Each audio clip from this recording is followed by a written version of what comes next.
وأهل بيته أجمعين خصوصا إلى روح سيدنا محمد بن عيسى المحيفة المقدم محمد بن أبي بعد وصولي وإلى حضرة النبي الفاتحة.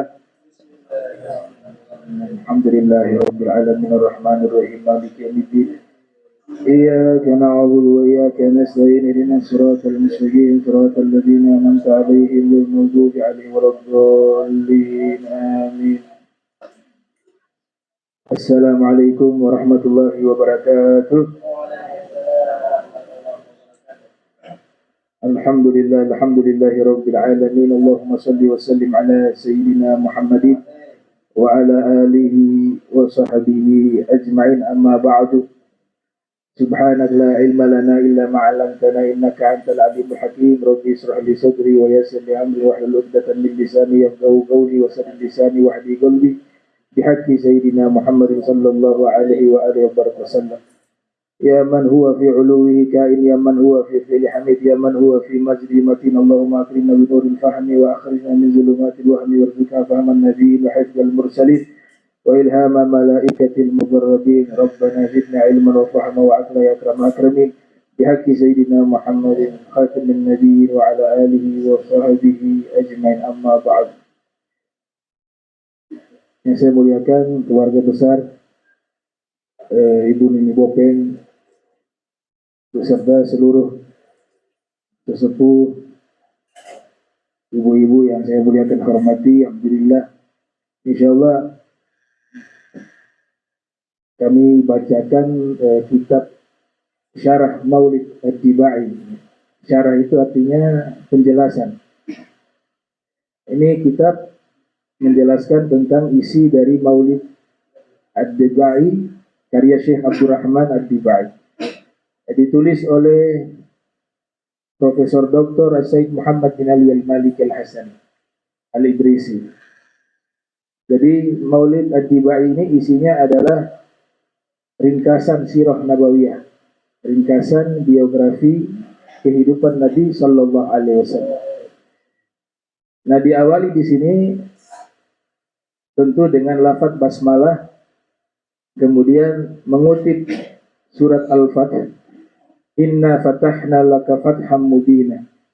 Sesungguhnya kami telah bebaskan untukmu dengan pembebasan yang nyata. Maksudnya ini adalah Fathul Makkah, pembebasan kota Makkah Al-Mukarramah, yang dimana peristiwa ini terjadi pada tahun 8 Hijriah.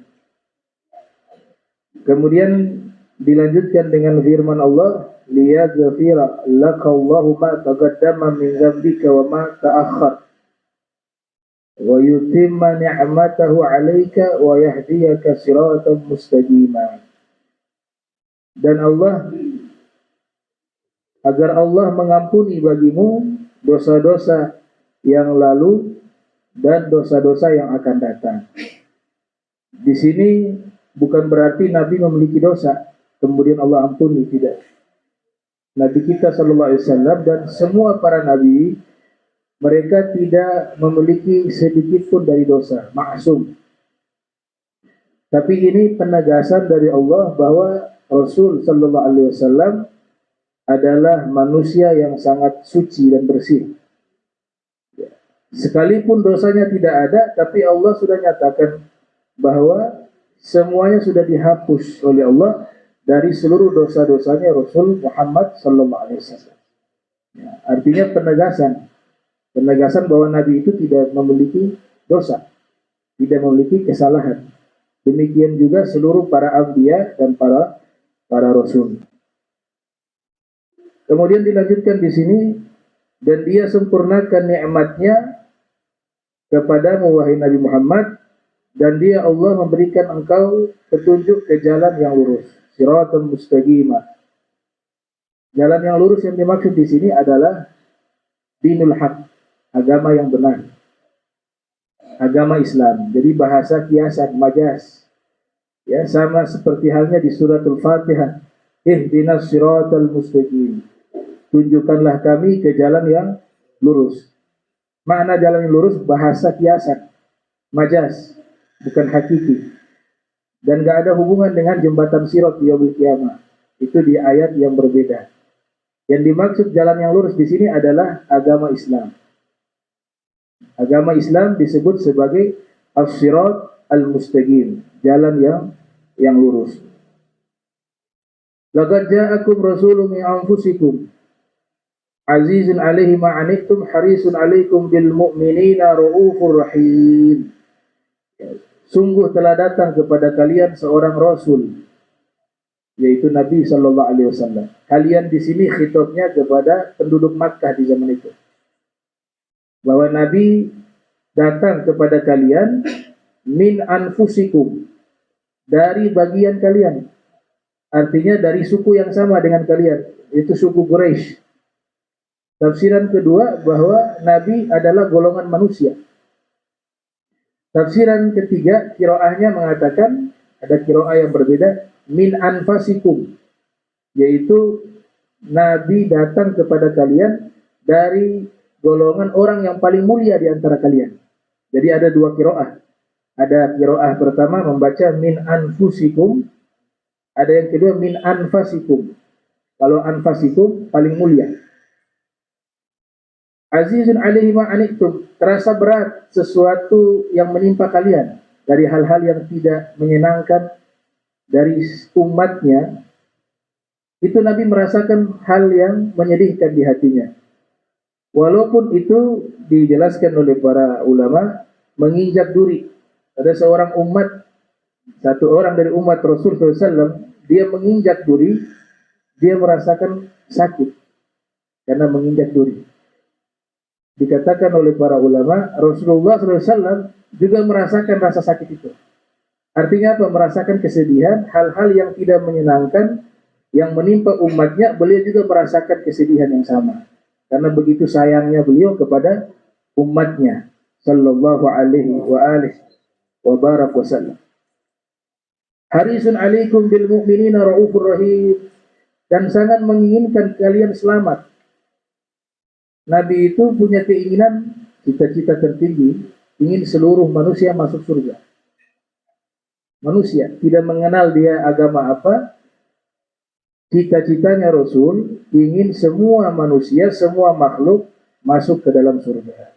Salah satu bukti ketika ada jenazah orang Yahudi digotong di hadapan Rasul, Rasul berdiri menghormati jenazah tersebut. Padahal jenazah itu orang Yahudi. Kemudian sahabat mengatakan, ya Rasulullah, ini adalah jenazahnya orang Yahudi. Nabi mengatakan, bukankah dia manusia? Saya bersedih atas jenazah Yahudi ini karena nafsun tafallatat min yadi ila jahannam. Satu jiwa sudah lepas dari tanganku, sekarang menuju ke neraka jahannam. Jadi Nabi bersedih karena dia nanti masuk ke dalam neraka. Ini jenazahnya orang Yahudi. Bagaimana dengan umatnya? Ya, umatnya. Tentu lebih daripada itu kasih sayangnya Rasul Muhammad sallallahu alaihi wasallam kepada umatnya. Itulah yang disebut harisun alaikum bil mu'minina raufur rahim. Beliau sangat berkasih sayang kepada orang-orang beriman khususnya. Inna Allah wa malaikatahu yusalluna 'alan nabi ya ayyuhalladzina amanu sallu 'alaihi wa sallimu taslima. Kemudian dilanjutkan ayat terkait perintah salawat. Sesungguhnya Allah dan seluruh malaikat mengucapkan salawat kepada Nabi. Wahai segenap orang beriman, berikanlah salawat kepadanya dan salam penghormatan. Ulama Al-Wahidi Naisabur, ya, dalam kitab Asbabun Nuzul, di situ menjelaskan Nabi Adam diberikan kemuliaan oleh Allah. Ketika Allah ciptakan Nabi Adam, Allah perintahkan malaikat sujud penghormatan. Wa izqulna lil malaikati isjudu li Adam fasajadu illa iblis aba wastakbar wa kana minal kafirin. Seluruh malaikat sujud. Yang tidak mau sujud iblis. Ditanya oleh Allah, wahai iblis, kenapa kau tidak mau sujud penghormatan kepada Adam? Dijawab oleh iblis, ana khairun minhu, karena saya lebih baik dari Adam. Sebab saya diciptakan dari api, sedangkan Adam diciptakan dari tanah. Wa ana khairun minhu. Maka saya lebih baik daripada Adam.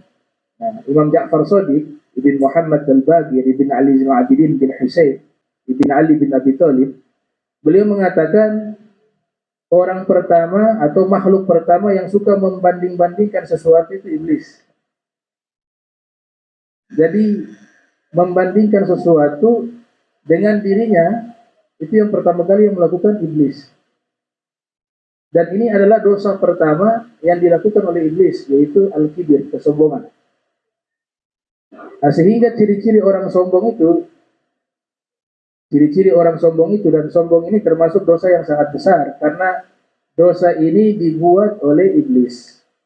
Iblis pertama kali melakukan dosa yang namanya al-kibir, kesombongan. Makanya lafaz Al-Quran tadi Allah berfirman aba wastakbar.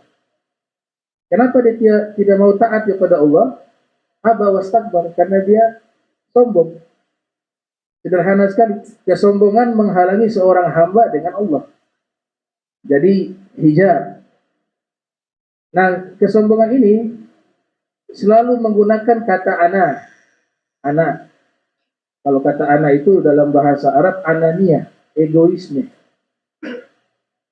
Lafaz kata saya paling cenderung dia ucapkan. Kalau tidak ada saya, gak akan ada begini. Ini semua berkat saya nih, bukan siapa-siapa. Saya yang paling hebat nih. Saya yang paling ahli ibadah nih. Saya yang paling ahli ilmu nih. Saya. Begitu. Sebagaimana iblis mengatakan apa? Ana khairun minhu. Ditambah lagi dengan tafdil. Saya lebih baik daripadanya.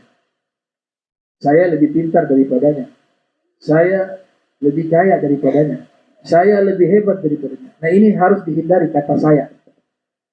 Walaupun tidak mutlak ya, tidak mutlak haram. Tapi kalau ada kata saya, itu sudah bagian daripada hal yang menunjukkan kesombongan di dalam dirinya. Tergantung kata saya digunakan untuk apa. Tidak semua kata saya itu sombong. Kita di Ternate biasa kan, kalau ditanya, ya bagaimana saya. Tak apa-apa. Kalau ketemu kawan misalnya di Surabaya apa Jakarta, ya undang, Bib, nanti ada undang acara maulid di rumah. Oh saya. Iya, kamu Bib, kamu. saya. Iya, kamu. Padahal saya itu kan dalam konteks bahasa Ternate, ya kita mengiyakan begitu. Tapi dalam bahasanya mereka, ya saya itu adalah menyebut kata ganti saya. Saya kamu. Makanya kita bilang saya. Iya. Habib. Saya. Iya, Habib. Nah ini saya yang tidak ada unsur sombong di situ. Itu memang sudah tradisi di dalam bahasa kita. Nah, maka iblis itu diusir oleh Allah Ta'ala karena sebab kesombongan. Dan dia dikatakan usul syar, pangkal-pangkal dari semua keburukan. Usul syar, pangkal dari semua keburukan adalah al-kibir, kesombongan. Dan yang kedua yang pangkal itu al-hasad, iri hati. Oh, ini penyakit luar biasa juga. Ya, saking luar biasa penyakit ini dijadikan satu surat, ya, yang dimana Allah Ta'ala menyatakan untuk kita selalu berdoa minta perlindungan dari hasadnya orang yang iri hati. Qul a'udzu birabbil falaq min syarri ma khalaq min syarri nafathati fil 'uqad min syarri hasidin idza hasad. Berlindung dari keburukan orang yang iri hati. Pangkal yang ketiga adalah kata ulama yaitu ar-riya, pamer amal. Nah, tiga ini pangkal keburukan yang merusak daripada amal-amal ibadah kita. Kemudian di lanjutannya itu ada mukaddimah di situ, ya, mukaddimah di kitab Maulid. Kemudian setelahnya itu membahas tentang masalah nasab Rasul Sallallahu Alaihi Wasallam. Nah, ini perlu kita yakinkan di dalam hati kita bahwa seluruh sulbi dan rahim yang pernah dititipkan Rasulullah di tempat tersebut itu semuanya adalah orang-orang yang beriman kepada Allah, ya. Termasuk kedua orang tua Nabi. Semuanya itu mulai dari orang tua Nabi sampai ke Sayyidina Adnan, kesemuanya itu mereka adalah orang-orang yang beriman. yang dimana Nabi dititipkan di sulbi mereka dan di rahim mereka. Nasab Nabi yang disepakati itu sampai ke Sayyidina Adnan. Sayyidina Adnan naik ke atas sampai ke Nabi Ismail dan Nabi Ibrahim. Kalau dihitung ada 22 nasab beliau sampai ke Sayyidina Muhammad ibn Abdullah ibn Abdul Muttalib ibn Hashim ibn Abil Manaf ibn Qusay ibn Hakim ibn Murrah bin Ka'ab bin Lu'ay bin Ghalib bin Fihr, ya, bin Fihr bin Mudrikah bin Ilyas bin Mudar bin Nizar bin Ma'ad bin Anan, Muhammad ibn Abdullah ibn Abdul Muttalib ibn Hashim ibn Abdul Manaf ibn Qusay ibn Hakim ibn Murrah bin Ka'ab bin Lu'ay bin Ghalib bin Fihr bin Malik bin Mudar bin Nadar bin Kinanah bin Khuzaimah bin Mudrikah bin Ilyas bin Mudar bin Nizar bin Ma'ad bin Adnan. Dari sampai ke Adnan inilah yang disepakati nasabnya Rasul sallallahu alaihi wasallam, dan kesemuanya itu adalah orang-orang yang beriman kepada Allah Subhanahu wa taala. Ya. Bahkan ulama Afghanistan di Khurasan dulu namanya Syekh Mullah Ali Ghori menulis kitab khusus berjudul Al-Mawridu Rawi fi Maulidin Nabi wa Nasabihi At-Tahir. Yang judul kitab itu sudah menjawab bahwa nasab Nabi itu suci. Makna nasab Nabi suci adalah kesemuanya yang dititipkan Nabi di sulbi mereka dan di rahim mereka, kesemuanya adalah orang-orang mukmin, baik yang laki-laki maupun perempuan. Ya, yang dititipkan. Ya, mulai dari Nabi Adam punya anak semuanya kembar, lahir kembar dua. Bahkan Al-Hafiz Ibnu Katsir yang lahir tahun 700 Hijriah, wafat 774 Hijriah, menyatakan bahwa di saat Nabi Adam hidup, anak turunannya itu ada 400.000 orang. Dia ketemu anak turunannya 400.000 orang. Yang uniknya setiap lahir kembar. Ya, Hawa, ya, Siti Hawa ketika melahirkan anaknya kembar. Laki perempuan. Nanti syariat mereka waktu itu nikahnya silang. Gak boleh nikah dengan saudara kembarnya. Yang laki-laki kembar dengan perempuan gak bisa nikah dengan saudara kembarnya. Tapi harus disilang dengan adiknya. Adiknya juga lahir laki perempuan. Disilang. Itu syariat dulu karena manusia populasi belum ada, ya syariat itu halal. Ya. Tapi di syariat kita gak boleh. Hukumnya haram. Semuanya kembar. Dua kembar. Laki perempuan. Hanya satu tok anaknya Nabi Adam yang lahir secara tunggal. Dan juga dilantik menjadi Nabi. Namanya Nabi Sis alaihissalam. Sis artinya hadiah dari Allah. Kenapa terlahir secara tunggal Nabi Sis? Karena Allah titipkan Nabi Muhammad itu berada di sulbinya.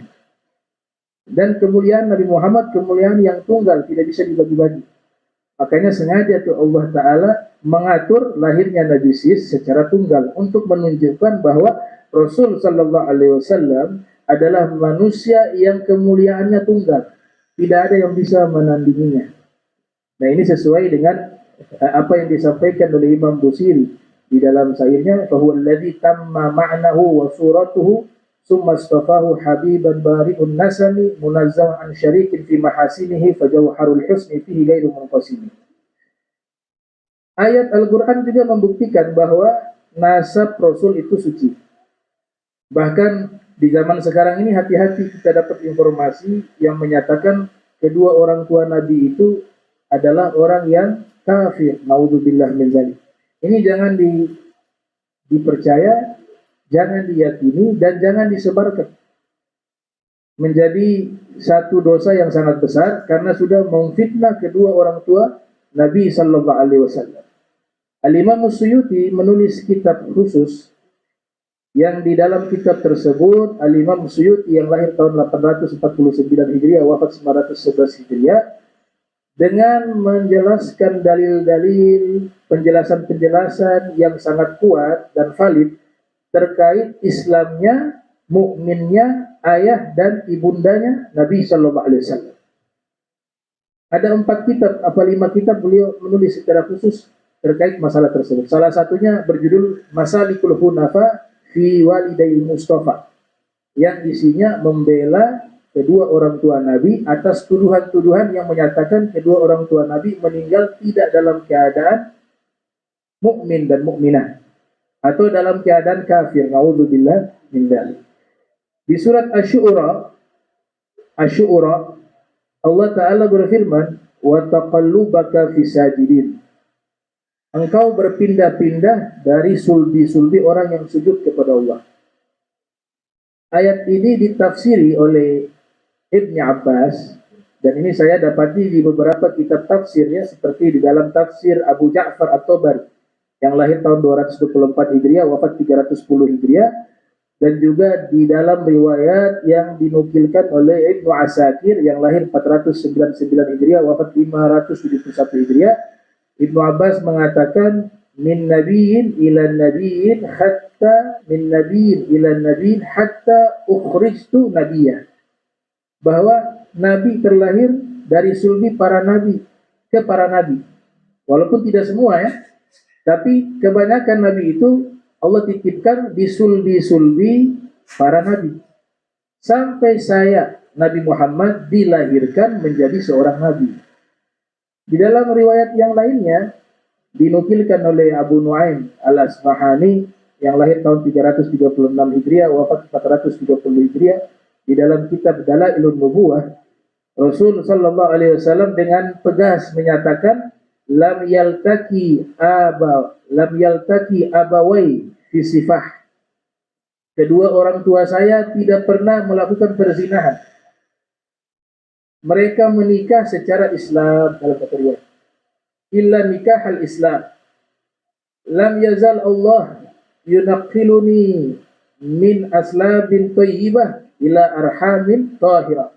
Senantiasa Allah memindahkan saya dari sulbi-sulbi yang baik, sulbi itu tulang punggung, diibaratkan laki-laki, ke rahim-rahim wanita yang suci. Jadi Nabi dipindahkan dari sulbi-sulbi yang baik ke rahim-rahim yang suci. Makna suci di situ adalah apa? Islam. Islam. Bahkan Nabi tegaskan sofian muhadzaba, dan saya itu suci, kata Rasul, dan sudah dididik oleh Allah Ta'ala, dan tidak ada perzinahan sedikit pun dari seluruh leluhur saya, kata Rasulullah SAW, yang dititipkan Nabi di sulbi mereka dan di rahim mereka. Ini hadis bukan hanya riwayat Abu Nuaim di dalam kitab Dalail Nubuwah, tapi banyak ulama meriwayatkan hadis tersebut. Di dalam kitab Al-Hawi Al-Fatawa juga disebutkan hal tersebut. Cukup satu ulama asal Damaskus bernama Syamsuddin Ibnu Nasruddin Ad-Dimishqi. Beliau mengubah syair yang bagi saya sudah cukup menjawab masalah ini. Ada kurang lebih 2 syair yang beliau ubah di situ. Yang pertama, beliau menyatakan hafizal ilahu karamatan li Muhammadi. Allah menjaga kemuliaan Nabi Muhammad. Aba'ahu al-amjada saunan li ismihi. Seluruh leluhur Rasulullah mulia. Dan Allah menjaga nama baiknya Nabi Muhammad sallallahu alaihi wasallam. Tarakus sifah falam yusibhum aruhu min adamin wa ila abihi wa ummihi. Semua dari mereka tidak ada yang melakukan perzinahan. Seluruhnya menikah dengan syariat Islam. Saya katakan syariat Islam karena semua para nabi membawa ajaran Islam. Semua para nabi. Kalau ada nama-nama lain itu oknum yang menamakan. Tapi seluruh para anbiya, para rasul mendakwakan agama Islam. Salah satu bukti adalah wasiat para anbiya yang menyatakan wala tamutunna illa wa antum muslimun. Jangan kalian meninggal dunia terkecuali kalian dalam keadaan Islam. Ini wasiatnya para anbiya terdahulu, turun temurun, sampai ke Nabi Ibrahim, sampai ke Nabi Ismail, sampai ke Nabi Ishak, sampai ke Nabi Yakub, sampai ke Nabi Yusuf, sampai ke Nabi Daud, sampai ke Nabi Sulaiman, sampai ke Nabi Musa, sampai ke Nabi Isa, dan puncaknya sampai kepada Nabi Muhammad sallallahu alaihi wasallam. Di syair yang kedua dinyatakan oleh beliau, tanaqqala Ahmadu nuran 'azima tala'lu'an fi jibahi sajidina. Ahmad adalah Nabi Muhammad. Ismi fil Quran Muhammad wa ismi fil Injil Ahmad. Kata Rasul dalam hadis riwayat Syekh Yusuf An-Nabhani dalam kitab Wasailul Wusul ila Syamalil Rasul menyatakan Rasul bersabda, nama saya di Al-Quran Muhammad, nama saya di Injil Ahmad. Wa fil riwayah Nabi katakan ismi fil ard Muhammad wa ismi fis sama Ahmad. Nama saya di bumi Muhammad, tapi nama saya yang dikenal di langit adalah Ahmad. Tanaqqala Ahmadu nuran 'azima. Ahmad berpindah-pindah dari sulbi-sulbi orang-orang suci dan mulia berupa cahaya yang sangat agung.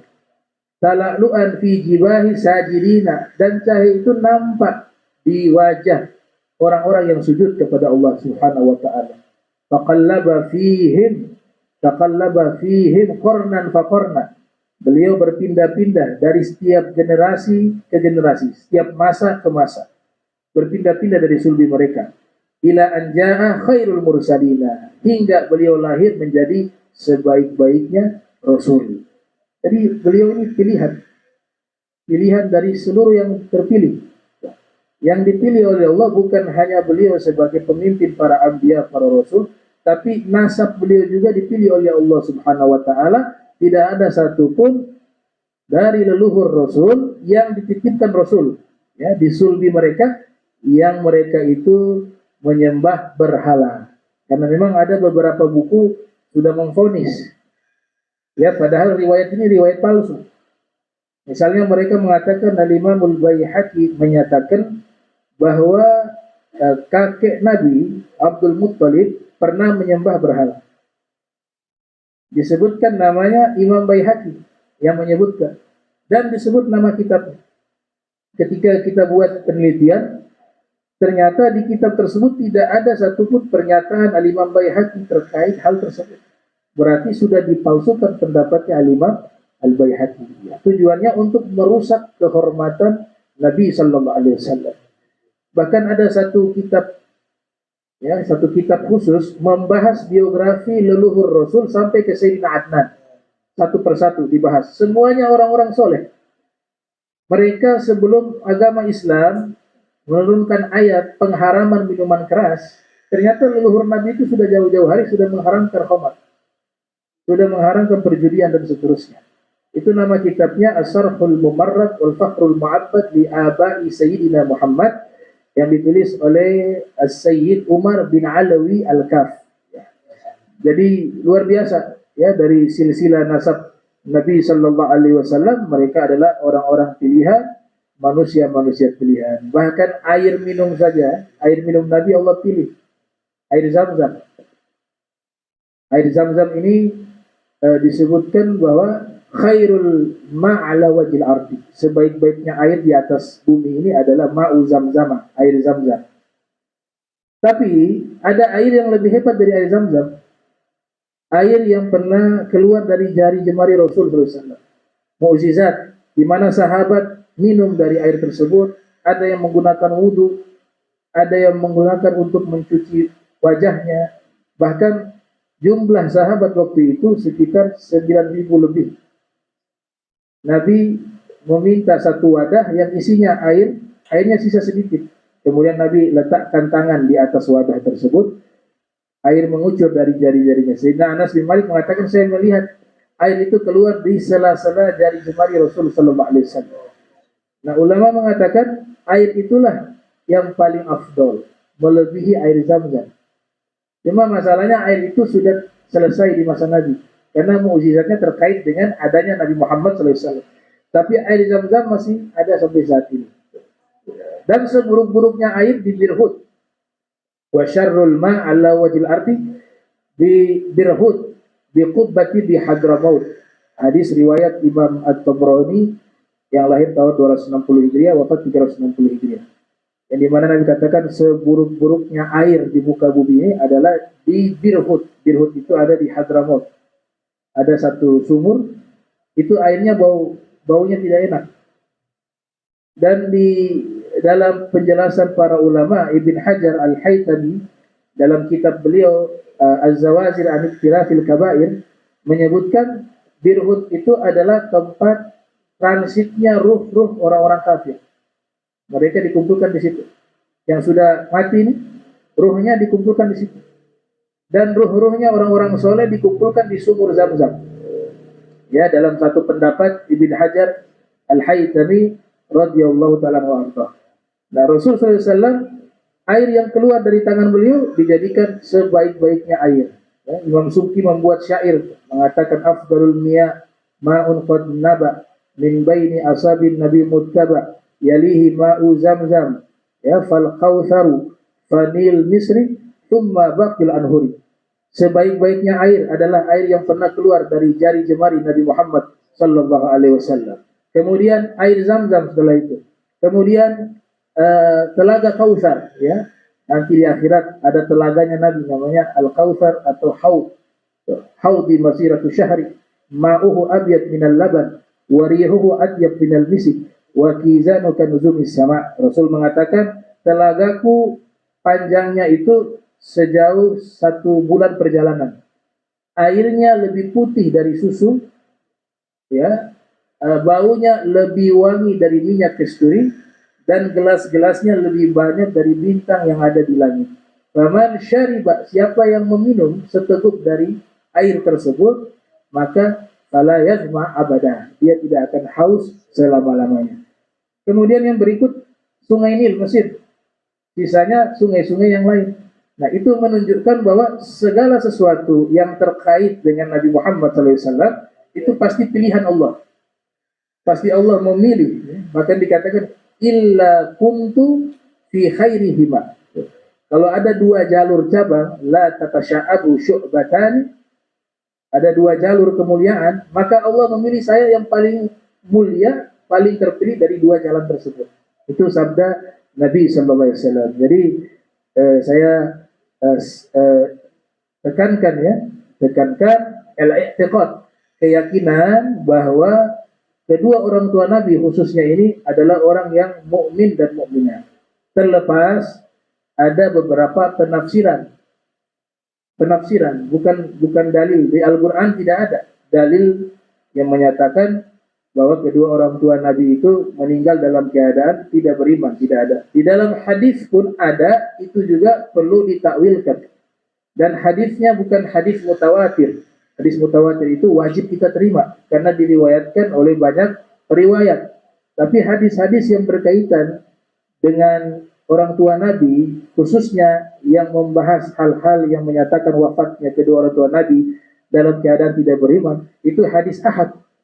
Hadis ahad, hadis yang masih bisa untuk ditakwilkan, bahkan masih bisa untuk ditolak jika ada dalil yang lebih kuat gitu, terkait dengan hadis tersebut. Memang di dalam Sahih Muslim ada hadis itu, dan sudah dibantah dan dijelaskan oleh ulama-ulama terdahulu, di antaranya Imam As-Suyuti dan juga Imam Syed Murtada Az-Zabidi. Nah, ini mungkin sebagai pengantar untuk ke depan kita membacakan kitab Mukhtasar fi Sirah Nabawiyah karya Sayyid Muhammad Ibn Ali Al-Maliki Al-Hasani. Mudah-mudahan ini perkumpulan dapat barokah, dapat rahmatnya Allah, dapat ampunannya Allah Subhanahu wa taala, dan selain juga arisan, mudah-mudahan ini pertemuan juga tambah diri kita mengenal Nabi Muhammad SAW. Arisan hukumnya halal, ya. Yang penting niatnya ta'awun. Misalnya sudah ada perjanjian dari awal, ya, kalau ada yang meninggal jangan dianggap hutang, kasihan. Itu harus ada akad dari awal tuh. Jadi kalau ada yang meninggal yang ikut arisan, kasih halal saja sebagai bantuan, gitu. Kemudian nggak ada administrasi tuh, ya, arisan, uang arisan itu kemudian ada yang memegang, ada potongan administrasi, jadinya riba. Kemudian yang ketiga, diperhatikan uang arisan yang didapat nggak boleh digunakan untuk membeli makanan dikasih makan kepada orang yang ikut arisan. Nggak boleh. Dia harus memisah dengan uang sendiri. Jadi ibu punya uang sendiri. Nah, ini untuk konsumsi. Uang arisan yang didapat untuk digunakan sendiri, jangan diberikan kepada orang-orang yang ikut arisan. Karena itu uang mereka juga. Begitu. Itu yang dimaksud dalam riwayat kullu gordin jarran nafan bahwa riba, ya, setiap yang mengambil manfaat namanya riba. Itu. Jadi arisannya halal, ya, nggak ada larangan tuh, gabung arisan dengan pengajian justru bagus tuh, ya. Tapi yang penting tahu ilmunya tuh. Tadi mungkin 3 itu yang paling penting tuh. Jangan ada administrasi di situ. Kemudian niatnya tolong menolong, bukan hutang piutang. Ya. Kalau hutang piutang mau dia meninggal tetap wajib bayar. Tapi kalau sudah niatnya tolong menolong, kalau ada yang meninggal dunia yang ikut arisan, kita halalkan, ya halalkan. Dan yang ketiga untuk konsumsi dipisahkan dengan uang arisan, ya sehingga keluar dari riba. Mungkin itu yang saya sampaikan. Minta maaf. Wassalamualaikum warahmatullahi wabarakatuh.